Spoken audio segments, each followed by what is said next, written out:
Hi, it's Dan with EUJuicers.com, coming to you as always from our offices here in the heart of Europe. And in this video, I'm going to be showing the new Sana 727 Supreme horizontal juicer. Now, for those of you who don't know this Sana brand, we have a lot of viewers in North America. It is a European brand. It's made in South Korea, the same place where the other premium brands like Omega, Huram, Angel are made. And the reason I mention that is because this model actually, from what I hear, will be coming to North America in the latter part of 2020. We're filming this right at the beginning of the year of 2020. This just arrived actually yesterday to our offices, and I've been playing around with it for a while. And what I want to do is just talk about what makes this different. This is, from Sana's perspective, the ultimate juicer. I want to see if that's true. Basically, they've thrown every feature, looked at different juicers, found the best features from different ones, combined it all into this unit. The goal here is to kind of combine like the high speed of a centrifugal juicer without the oxidation, the good yield of a vertical juicer, the ease of use, ease of cleaning of a horizontal juicer, all in one package. So what I'll be doing in this video, I'm going to talk about what features they've added, what makes this juicer different, and then I'm going to actually juice a bunch of things, make about 7 juices I think. I want to try the homogenizing screen as well. That would be nut butter, sorbet, and maybe even pull out the oil extractor if I've got one around here. Try that out as well. Take a look at cleaning as well. And as always, I'll have a timeline pinned to the first comment, so if you want to jump somewhere, just do that right below. So what I'd like to do first is look at the features. They call this the Supreme, the Ultimate. I don't have final pricing yet, but from what I understand, it's going to be at the high end of the market, up there, for example, with the Kuving's Evolution, the high end of the single auger juicers, still probably half the price of an Angel. And you know, any juicer, it starts with the motor. Juicer's simple. It's a motor turning an auger that's pressing produce against a screen and squeezing it out. That's the concept behind it. And the motor in the Sana Supreme 727 is a brushless DC motor. Most juicers just have a standard motor that's completely different. The advantages of this kind of motor, on the one side, they're much more expensive. They cost about 3 or 4 times more than a standard motor. But the benefits are, for one thing, they're a lot lighter. You've got a lot more power to the weight ratio. That means this juicer is actually pretty lightweight, even though it looks big and heavy. Also, brushless motors are much more durable. They're far less likely to fail. They have a very high torque ratio. That torque is the twisting power you need, especially for things like carrots and beets. The power consumption is much lower, about 80% lower than standard motors. So if you're going to be juicing a lot, maybe that'll add up a little bit. They're quieter. It'll run a little bit more quietly. It's also got a long operating cycle. Most juicers you can run, cheapest one's about 10 minutes you have to shut them off. Good one's about 30 minutes. Theoretically, you could run this juicer nonstop, no problem. But really the biggest thing, and I think it's the feature that differentiates the Sana 727 from all other juicers, this motor lets you control the speed. It's the first variable speed juicer I've come across. There's actually a dial here on the front, and what this does, it's got 4 settings. You can see going from 0 to 4. Most juicers, slow juicers, run anywhere from about 43 RPM for the slowest verticals up to about 110 on the twin gears like the Angels. This has 4 settings. It's got 40, 65, 90, and 120 RPM. And what that does, the lower RPMs, theoretically, you could get a higher yield as things are pressed a little more slowly, a little more carefully. Slower speeds are also better for soft things. If you're juicing berries, peaches, things like that. Sometimes it's better because otherwise things can start backing up a bit from the pulp. So that slow speed just lets you regulate that. On the other side, you've got something like oranges, or maybe even carrots, or the oil extractor. You can run it at maximum speed and you get juice much faster than you would in other slow juicers. So that's the big features of the motor. What I also want to take a look at is the juicing assembly here. Sana's made some changes, some things I haven't seen before. First one is the way you remove it. There's a button here. Most juicers, there's a collar. You turn a collar to unlock it, then you turn this assembly and pull it out. This one, you push in a button, and it slides right out. Let me take this out here. So you just line it up, and then putting it back in is just a one-handed operation. So it's really handy, real convenient to take the juicing assembly on and off. Let's take a look at some of the features. First of all, here's a dust cover. Never really seen that before.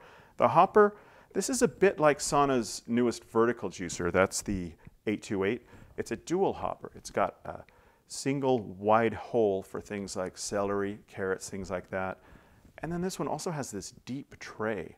And what this does is let you feed in smaller things like cherry tomatoes, berries. If you've cut produce into smaller sizes, you can just fling them in there. You don't have to push them in.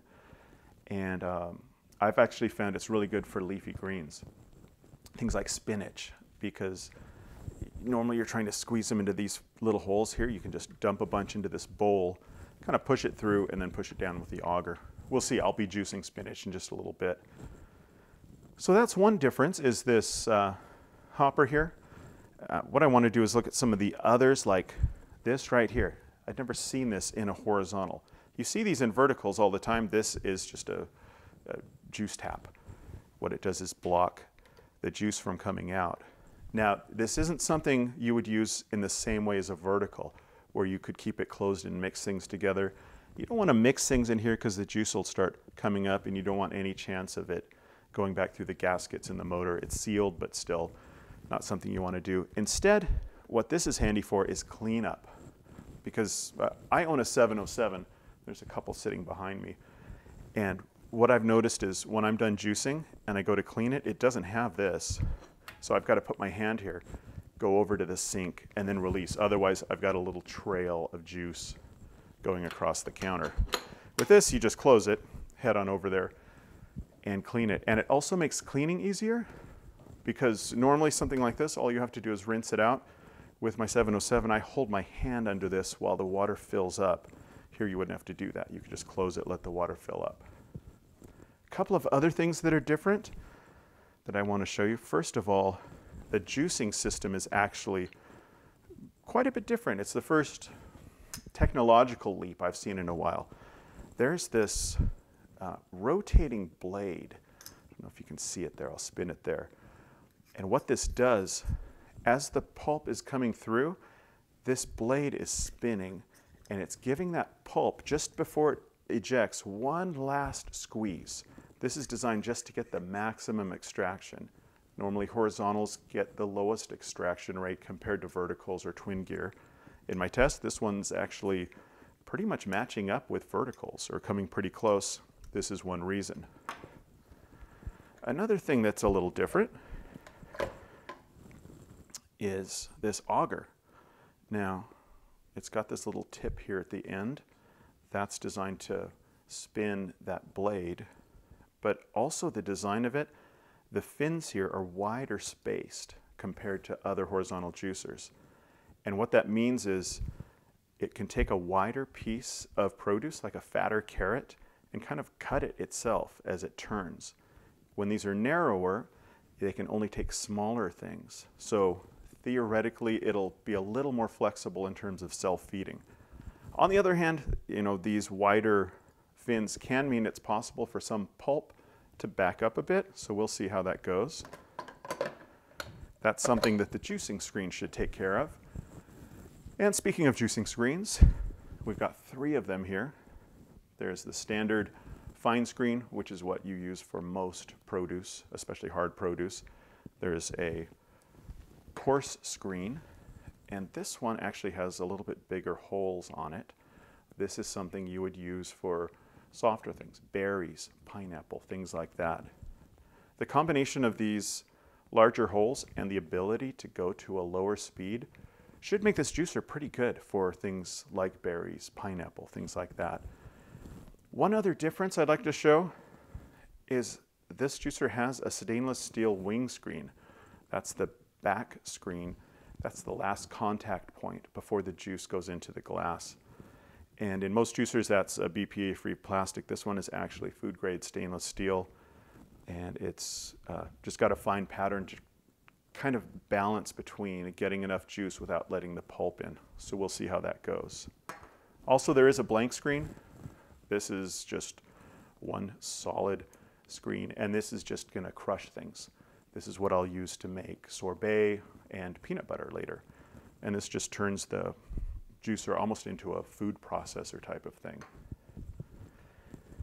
Now, one thing Sana's known for is their accessories. Oh, there is a pusher, standard pusher. It's got a little hook on it, which is nice. You can just hang it there. And it does come with a brush. This is used to clean these screens here, just to make sure you get all the pulp out. Horizontals are always the easiest to clean because you've got the smallest screen area. But what I was saying was the accessories from Sana tend to be a step beyond. Most juicers come with a little plastic juicing bowl, maybe 500 milliliters. Some will go up to 800 or even 1 liter. And then usually a smaller plastic container to catch the pulp. Sana likes to kind of focus on form as well as function.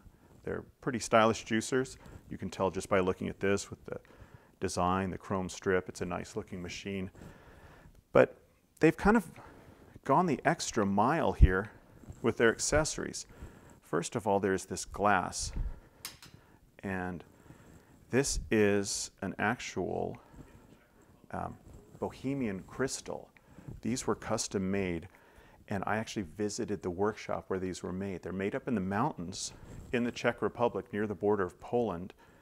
And these, I watched it. These guys pull out the glass, they form it by hand, they shape each one by hand, and then the Sana logo, Sana Supreme, is sandblasted on there. It's really solid, it's very heavy. This holds about 600 milliliters, if I understand right. It fits perfectly under here. So the thinking here was you could juice directly into your glass, you're ready to go.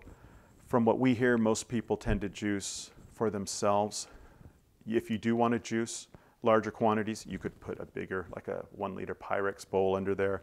Sana also makes available a 1 liter custom plastic BPA-free container that fits there as well, that matches the design here, so that's available. Also, there's this, which is kind of cool. This is the pulp catcher. Again, fits perfectly here. And this is made from food-grade stainless steel. And why would you do that? Why would you make stainless steel for your pulp container? Well, we've heard, and from what Sana's told us, some people like to save their pulp. Some people feed it to their chickens or something. I've actually used it in muffins and dried in crackers.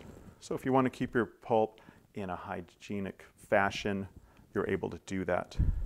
Also, another kind of cool thing, if you like the most pulp-free juice, there is this, let me pull these out here, custom-made stainless steel screen. This fits perfectly on there, so you can put this under here, and that will filter out any last bits of pulp if you really don't want any pulp in the juice. So those are all the features I wanted to talk about here. What I'd like to do next is just start pulling ingredients out and testing them. What I'll do is try ingredients, give you my feedback on how I juice, how I cut them up, things like that. And let's just see how it does. So I'll start with carrots. Carrots are kind of the standard thing we use to test juicers. And one thing about the 727 in the manual, there's a chart and it recommends the speeds for each produce. It's more of a guideline. They recommend speed 3 for carrots. I'll see how it goes. A higher speed will produce juice faster. Although carrots have so much pulp, a highest speed may start sending some of that pulp back. So we'll see how it goes. I'll just regulate it and see. One thing to remember, you want to open this up, the juice flap, so the juice doesn't start backing up there. And then at the end, I'll close it when I clean it.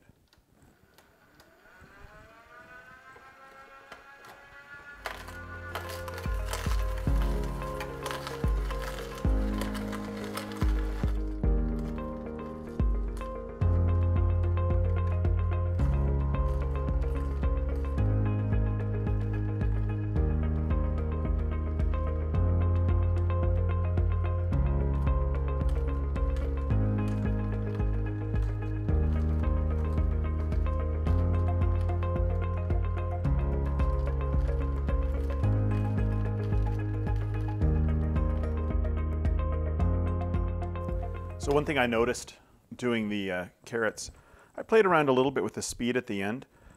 You notice the, didn't close it all the way.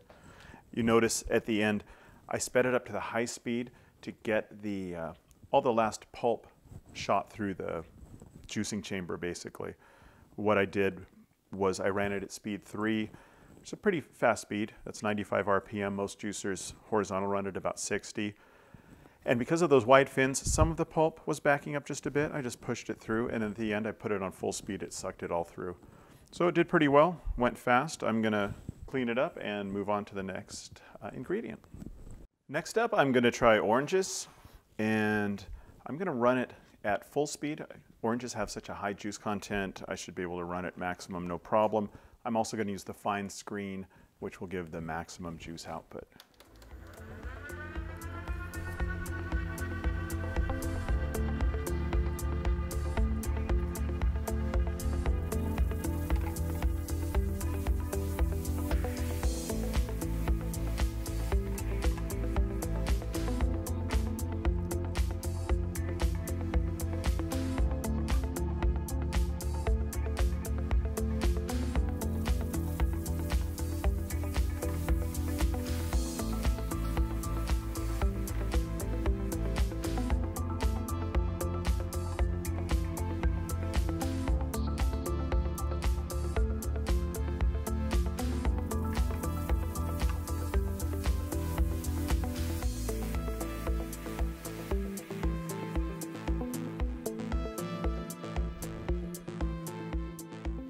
So at high speed, that went real fast.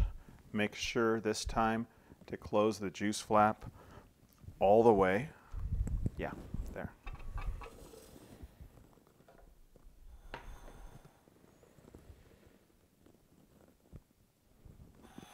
I'll clean that up, move on to our next ingredient. Next up is leafy greens. I've got some spinach leaves here, and hopefully this will be enough. You know, spinach has a pretty low liquid content, so I may need to put a little more in. Horizontal juicers generally do pretty well on leafy greens. I juice a lot of spinach myself, mixed with apple and carrot. It's a good kind of bland way to get some good iron and vitamins into your juices. So I'm going to run it again, probably speed 3. We'll see how it goes. I like being able to adjust it. If I see it's going a little too slow, I can speed it up. If I want to kind of try to press it a little longer, I can slow it down. And one thing kind of nice about this dual hopper, horizontals, I always have trouble with spinach, trying to get them through this hole. I usually shove them together like in my 707 at home. This one I think I'll do is slide it in from the side because it's got this big deep bowl, and then push that down with the auger. And again, I'll run at speed 3 or 4 using the fine juicing screen.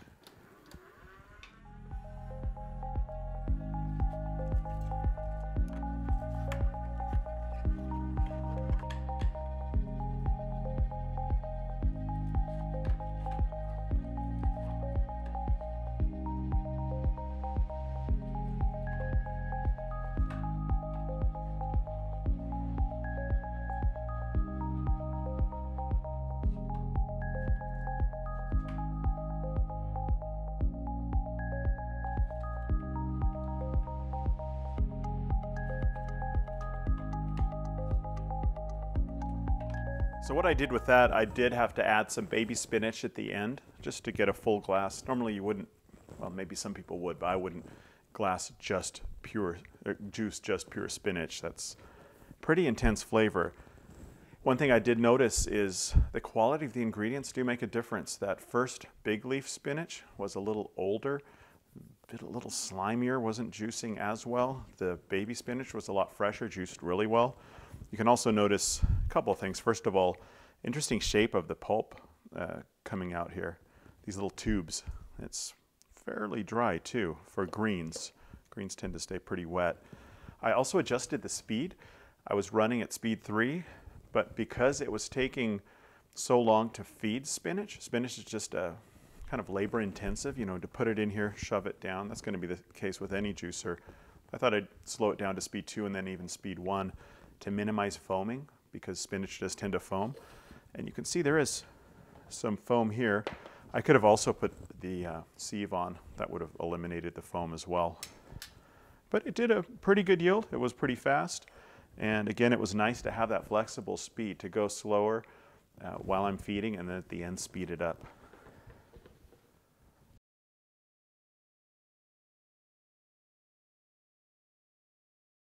Up next is pineapple. Pineapple can be tricky to juice, but more tricky in vertical juicers. Horizontal should be okay here. In vertical, pineapple and celery tend to get those long fibers stuck in the little tiny pulp outlets. This has a much bigger pulp outlet. But you know, I'm still going to switch out the screens. Instead of the fine screen, I'll do the coarse screen. Has slightly bigger holes. What that means is slightly better juice flow, but a little less pressure, so less backing up, and slightly less yield, but easier juicing. And I'll start it at speed 2, something a little slower, see how it goes, and I'll adjust it depending.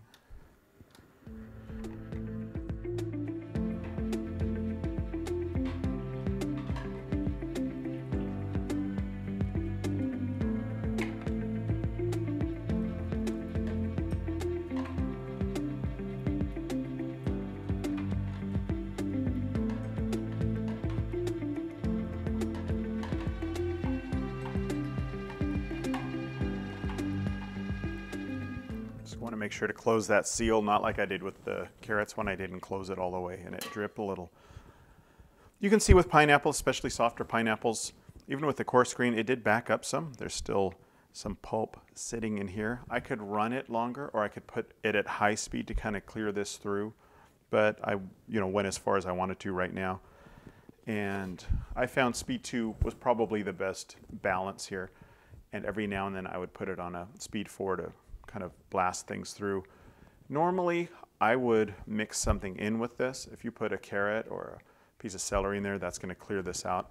But pineapple is very fibrous, especially softer ones. They will kind of jam up a bit in there. Yet still, I got a full glass of juice out of these pineapple chunks. Let's take a look at it here. It did get a little foamy when I ran it at full speed. When I was running at the lower speed, it wasn't a problem. So celery juicing is kind of the big thing right now. We actually filmed a video of celery testing just the other day. It's the first video we filmed with the 727. And so I can tell you the results of that. This is actually my favorite juicer for juicing celery because it's fast, because you don't have to cut it up into little pieces like you have to with a vertical. It wasn't a problem. Running it at speed 4, it was super quick. And cleanup was really easy. So it should do fine on celery. I was also thinking when I was cleaning the pineapple just now, I noticed a lot of long fibers. That's why it was kind of backing up. You notice the pulp coming up there. Those long fibers wrap around the auger. I could have easily avoided that had I just chopped up those strips of pineapple into smaller pieces. I had them in longer, bigger pieces with longer fiber, so that would have solved that.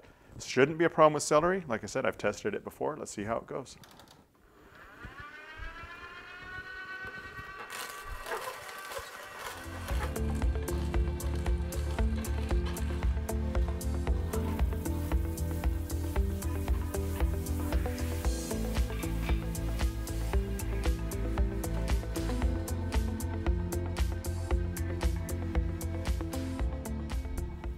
You can see why I thought this was my favorite juicer for celery. You can see it actually was self-feeding. It's pulling them in, those wider ribs there on the auger, give it enough space. So for most of these, especially these smaller bits of celery, it just pulled them right through. Running at full speed was super fast. And in that other test, I'm not doing yield tests today. This is more just a presentation of the juicer. But when I did test the yield, surprisingly, horizontals always have fairly significant less amount of juice compared to verticals. This actually beat our best vertical, just almost exactly the same. Got 580 milliliters versus 570, but that's pretty impressive for a horizontal. And again, like I said, they're super easy to clean up. No backup, no jamming. And because I ran at full speed, I got a slight amount of foam on the juice. I could have easily run at speed 3 or 2. Wouldn't have taken very much longer, but it was really fast to juice.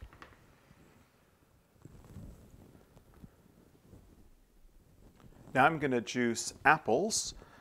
We always recommend firm, juicy varieties, especially these, Granny Smith. Those are my favorite for juicing. They're also a little more tart, maybe not as sweet as you're used to, but they tend to hold up a little better. All apples are going to oxidize, they're going to foam, but these ones with a little high acid content, it'll be less. It's less likely to turn brown and foam up. And one tip you can do, if you've got a lemon, squeeze a little bit of lemon or lime into your apple juice. That'll keep it fresher longer. I also recommend cutting them when you're juicing because, again, apples will oxidize. They'll start turning brown. Best to have it at the freshest part. I'm going to run it at a lower speed. I'll start it at speed 2 using the fine screen. And the speed 2 will minimize the oxidation, maybe even speed 1, and the foaming, because like I said, apples are really prone to foaming. I could also use that little metal sieve here if I wanted to keep any foam out.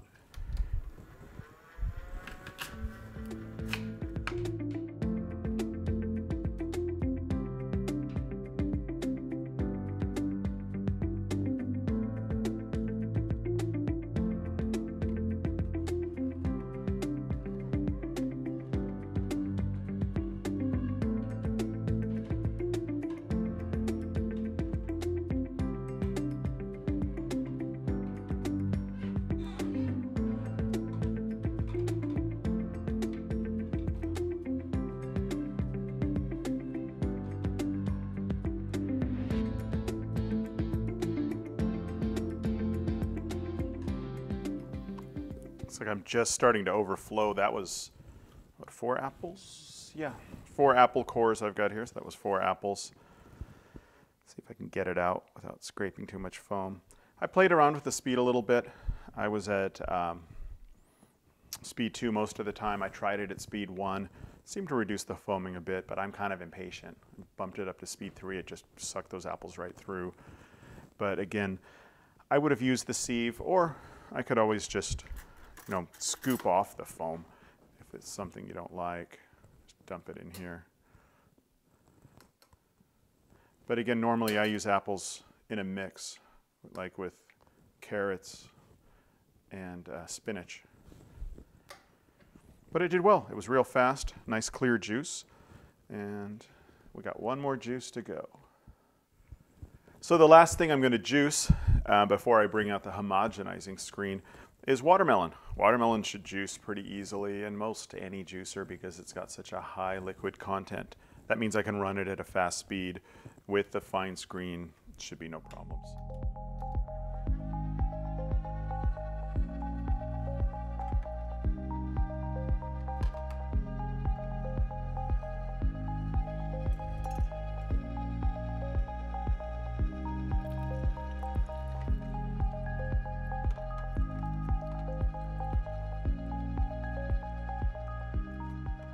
I forgot to open the juice flap when I first started that. Again, if you'll see it start filling up and you can catch it, it's not going to be a problem.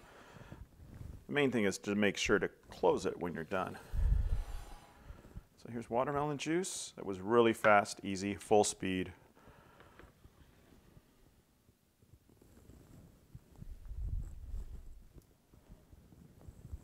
So what I want to do next is show you how to clean this juicer.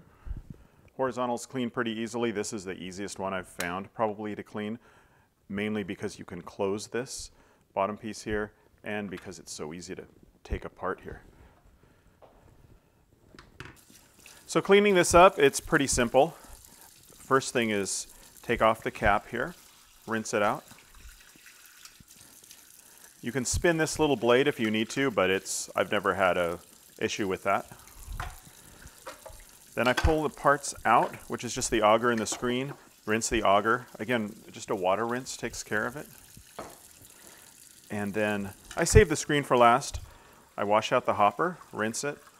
As long as you keep this thing closed here on the bottom, you can just fill it up with water. I'll cover the end here so it'll kind of fill up the tube. Let the water out, and that's all done.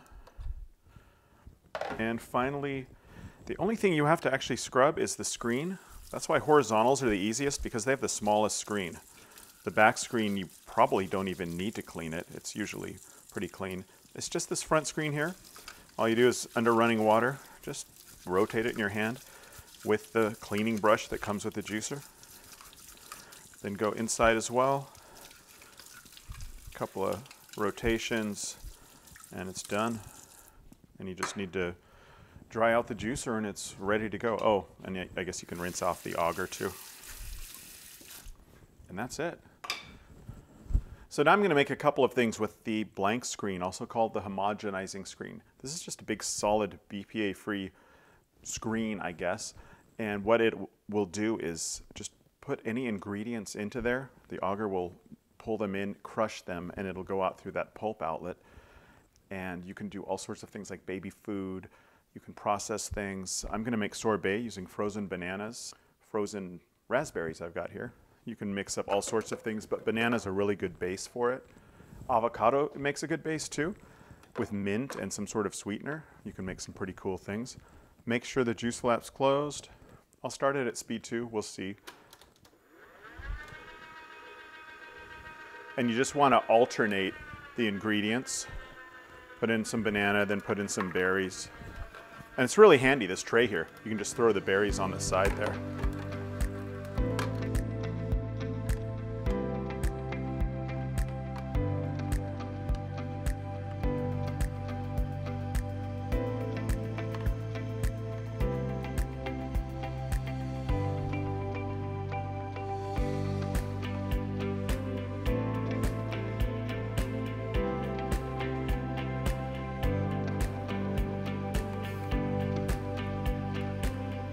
Notice how it comes out in these sort of cool strings. You might like it just that way. You could also, like I said, stir it together and make sort of a you know, swirled ice cream.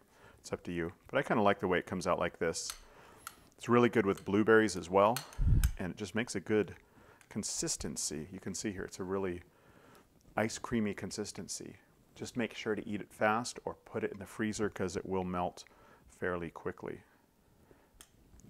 So I'll clean that up and then move on. Try to make some nut butter with some peanuts. Another thing you can do with a horizontal juicer is make nut butters from peanuts, almonds, cashews, even sunflower. I've been making sunflower butter lately for my daughter because she's allergic to nuts. And sunflower seed butter is non-allergy causing. To make peanut butter is pretty simple. All you want to do is get some peanuts. You need to get roasted peanuts and salted depending on how much you like salt. Sometimes the ones we buy have too much salt and you end up with way too salty peanut butter. And unlike a blender, where a blender will create heat and make kind of a sticky peanut butter and make the oils naturally, this is using a cold press method, so you need to add oil to it. A few spoons, a few tablespoons. Just depends how oily you like your peanut butter. You can also run it through the machine multiple times, but that does make it messier to clean up. If you only run it through once, it's a lot easier to clean. So I generally add a little more oil, run it through the machine once, and then stir up what I've got. So I've put in, I don't know how much that was, a few spoons worth of oil. Mix it up, and then I'll just ladle this into the nice big feeding tray here. I'm not sure what speed to run at. Again, make sure the juice flap's closed. Make sure you're using the blank screen. I'll start it around speed 2, see what happens. You don't want to overfeed it, but it should handle it fine.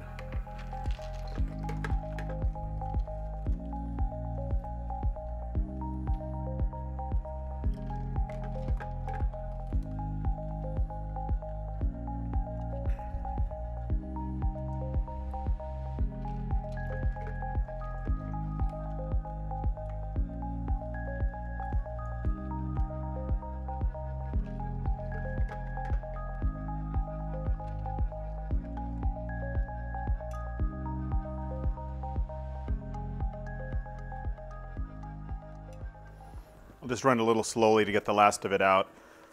But you can see the texture of this, if I squeeze it together, it's quite soft, very peanut buttery, I guess you'd say. And like I said, I could run it through a second time, but I think this consistency is just fine. What I'll do is just stir it together. It's getting the last bit of the oilier part out. There we go.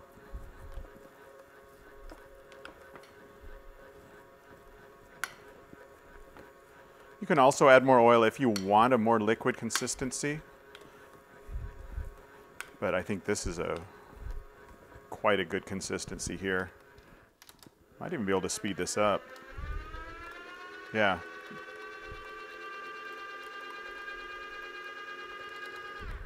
Just getting the last of the oil there. This actually worked out quite nice. And that's peanut butter. So now I'm gonna, yeah, I do have an oil extractor sitting over there, so I'm gonna clean this up. It's a little trickier to clean up peanut butter or nut butters just because of the oil. All you have to do is run it under hot water. And then, yeah, let's hook up the oil extractor and try to make some flaxseed oil, and then I'll give some concluding thoughts. Finally, I'm gonna press some oil from flax seeds with the Sana oil extractor. This is an optional accessory. It works with all Sana horizontal juicers. Basically, it just uses the motor's own torque to drive a stainless steel auger. It's all stainless steel in there. And the advantage I found with this, because I have tested it with the oil extractor, is that it worked great at the highest speed. Most of the time when I'm making oil at home with my 707, which is running at 60 RPM, it comes out in a nice steady drip, kind of drip, drip, drip. And I've noticed with this, if you have good quality seeds with a high oil content, we'll see with this, I'm not sure, it'll actually come out in more of a steady stream, and it's a lot faster. So fire it up. Usually takes a few, I don't know, 30 seconds for the oil to start coming because it's got to heat up with the friction, but once it heats up, it should start going pretty well.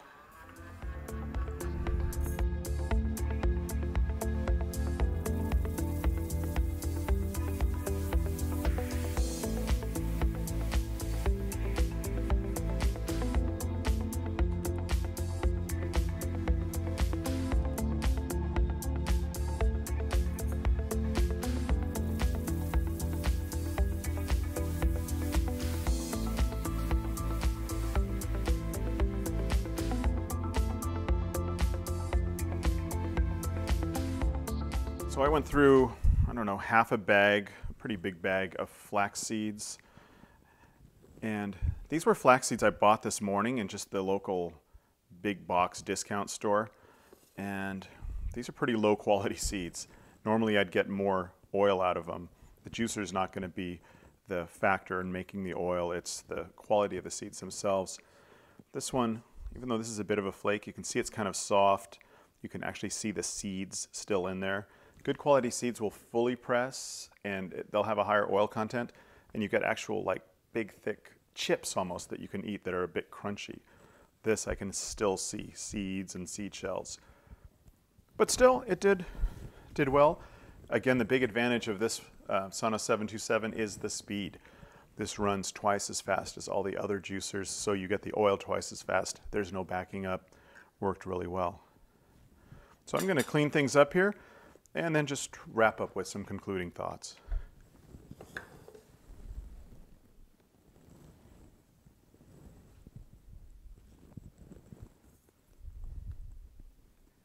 So that'll wrap up this introductory video, just kind of showing what the Sana 727 is all about and what it can do.